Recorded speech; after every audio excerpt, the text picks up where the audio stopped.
너무 멋있다. 나도 저렇게 용기 있게 직진하고 싶다. 하지만 반대로 돈은 내가 다 숨막힌다. 원규 눈이 동태눈이야. 지연을 보는 시청자들의 반응은 정확히 반으로 갈립니다. 다른 출연자들 포함 전 남자친구 우진한테까지 알바노를 시전하면서 오로지 원규에게만 직진하는 지연. 심지어 모두가 보는 앞에서 난 제외 생각이 전혀 없다. X가 날 신경 쓰지 않았으면 좋겠어. 시전하면서 가만히 있는 우진이를 당황시키죠. 전 남자친구에게 얼음장처럼 차가운 그녀가 원규에겐 왜 이렇게 무지성 직진일까요? 반대로 원규의 마음은 어떨까요? 왜 이렇게 상반된 모습을 보여주는지 오로지 러브 시스템에서만 볼 수 있는 명품 분석으로 풀어보겠습니다. 적극적인 여자 당연히 좋죠. 하지만 그 적극성은 어디까지나 내 마음에 비례해서 적극적이어야 합니다. 만약 나보다 앞서 나간다면 네, 그냥 부담스러운 감정이 커집니다. 원규는 다른 여자들과도 대화를 해보고 싶고 무엇보다 X인 지연이한테 아직 미련이 남아있죠. 근데 계속 선택을 강요받는다고 느끼면 어떻게 될까요? 그때부터는 적극적인 여자가 아니라 부담스러운 여자 포지션으로 바뀔 확률이 커집니다. 지연이가 말로는 다른 여자를 알아보라고 하지만 계속 원규를 철통 방어하고 있습니다. 그러니까 유식이 핑계를 대면서 한번 밀어내는 장면이 나왔죠. 사람은 누구나 선택을 강요받는다는 느낌이 들면 감정이 커지기 힘들어요. 저번 영상에서 제가 100번 강조했던 심리적 저항 스위치가 켜진 상태라는 겁니다. 원규가 지연이한테 호감이 없다는 말은 아닙니다. 애정이 커지려면 상대에 대한 결핍이 존재해야 하는데 반대로 부담감이 커지면 어떻게 될까요? 많은 분들이 헷갈려합니다. 적극적인 여자랑 부담스러운 여자랑 도대체 무슨 차이냐? 초등학생도 알 수 있게끔 쉽게 알려드릴게요. 만약 상대도 나랑 가까워지고 싶은 마음이 있었다면 적극적인 거고 그렇지 않다면 부담스러운 겁니다. 명심하세요. 내가 먼저 2번 다가갔으면 그 다음에는 상대가 나에게 최소한 한 번은 다가올 수 있어야 합니다. 이게 관계의 균형이죠. 이 균형이 무너지면 애정이 커지지 않아요. 남자 마음이 커지는 알고리즘을 알려드릴게요. 생각보다 너무 간단해서 현타가 올 수도 있습니다. 남자는 여자의 매력을 느끼고 다가가면서 자기 감정을 피부로 깨닫게 됩니다. 그리고 여자에게 더 많은 투자를 하면서 애정이 커지는 겁니다.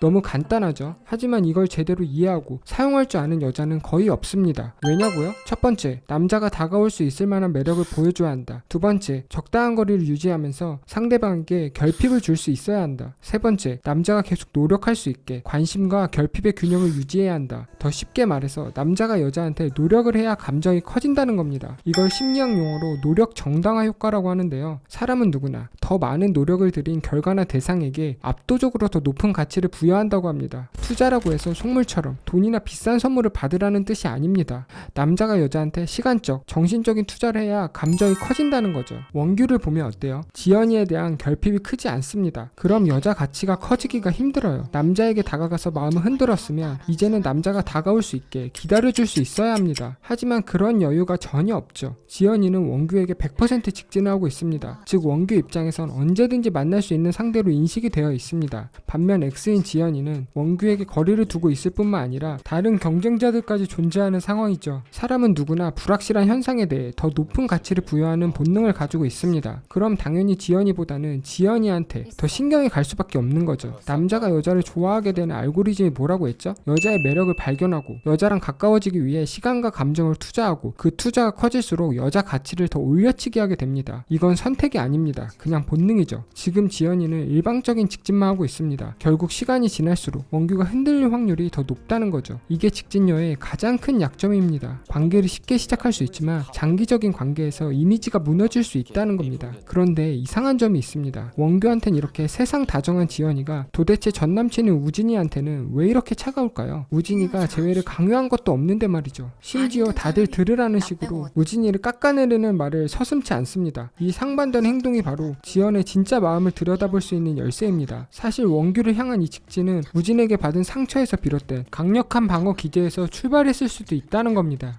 너는 나한테 상처를 줬어. 너보다 더 좋은 남자를 만날 거야. 증명하고 싶은 본능이 있다는 겁니다. 지연이는 헤어지는 과정에서 우진이에게 상처를 받았지만 또 마찬가지로 전화로 일방적인 이별 통보를 하기도 했습니다. 사람은 누구나 자신의 행동을 정당화하고 싶은 본능이 있기 때문에 이렇게 자기 행동에 합리화 회로를 돌리는 겁니다. 우진이에게 이야기하는 것 같지만 사실은 스스로에게 말하는 겁니다. 나는 잘못한 게 전혀 없다고요. 지연이는 도대체 왜 이렇게까지 상처를 받은 걸까요? 그 이유를 알기 위해선 두 사람의 MBTI를 봐야 합니다. 다소 어렵게 느껴질 수도 있는데 딱 1분만 집중하세요. 지연, 우진이뿐만 아니라 원규, 지연이의 심리까지 동시에 이해할 수 있습니다. 지연이는 ENFP인 반면에 우진이는 ESTP입니다. 우진이는 외향 감각과 내향적인 사고를 가지고 있습니다. 팩트로 사고하고 논리적으로 행동하는 스타일입니다. 도저히 못 버티겠으니까 주말에는 좀 쉬어야 한다는 말을 다이렉트로 꽂은 겁니다. 하지만 지연이는 ENFP입니다. 외양 직관과 내양 감정을 가지고 있죠. 단편적인 사실보다는 직관적으로 생길 수 있는 여러 가지 가능성을 상상하는 사고를 하죠. NF의 장점이자 단점인데요. 상상력이 너무 좋아요. 그래서 긍정회로가 돌아갈 땐 세상 이보다 더 착하고 긍정적인 반면에 부정회로가 돌아갈 땐 그 상상력이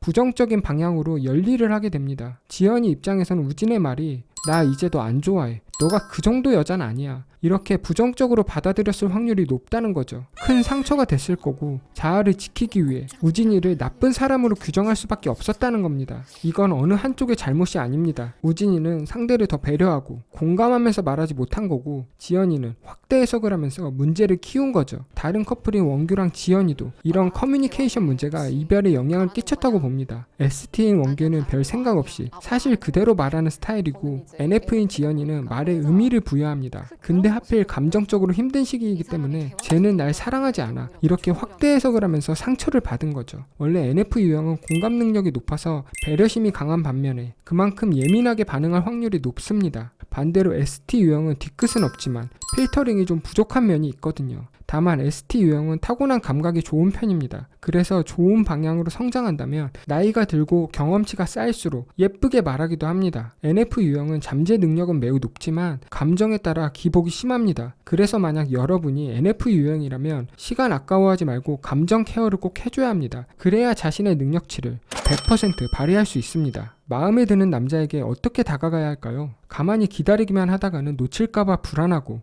너무 적극적으로 다가가면 쉬운 여자처럼 비춰질까봐 겁이 날 겁니다. 그럴 땐 여백과 결핍을 이용하세요. 100% 직진이 아니라 70%의 적극성과 30%의 결핍을 섞어줄 수 있어야 합니다. 그런 남자는 여자에 대한 관심이 더 생길 수밖에 없어요. 데이트를 5번을 할 수 있는 기회가 생기면 나는 5번 다 오빠랑 하고 싶어. 이렇게 행동을 요구하는 말은 남자의 심리적 저항 스위치를 켤 수가 있어요. 평범한 남자들은 좋아하지만 선택권이 많은 잘난 남자일수록 리스크가 커지게 됩니다. 차라리 둘이서 데이트했을 때 되게 재밌었어요. 다 같이 있을 때랑 느낌이 좀 다른 것 같아요. 이렇게 여백을 남기면서 표현할 수 있어야 합니다. 남자에게 행동을 강요하는 게 아니라 내 감정만 전달하기 때문에 저항감을 0으로 세팅할 수 있어요. 남자는 부담감이 사라지기 때문에 여자에게 더 적극적으로 행동할 수 있습니다. 원규가 지연이한테는 애견남처럼 행동하지만 지연이한테는 테토남으로 바뀌잖아요. 그 이유가 다 있다는 겁니다. 그리고 이렇게 적극적으로 행동하는 과정에서 노력 정당화 버튼을 누르면서 여자를 올려치기 할 가능성이 높아진다는 겁니다. 그럼 남자가 더 적극적인 관계, 여자가 더 대접받는 연애를 시작할 확률이 높아지는 거죠. 이게 진짜 상위 1% 매력녀의 직진 전략입니다. 오늘 영상이 도움이 되었다면 좋아요를, 반대로 반박하고 싶은 부분이 있으면 고민하지 말고 여러분의 날카로운 통찰력을 댓글로 남겨주세요.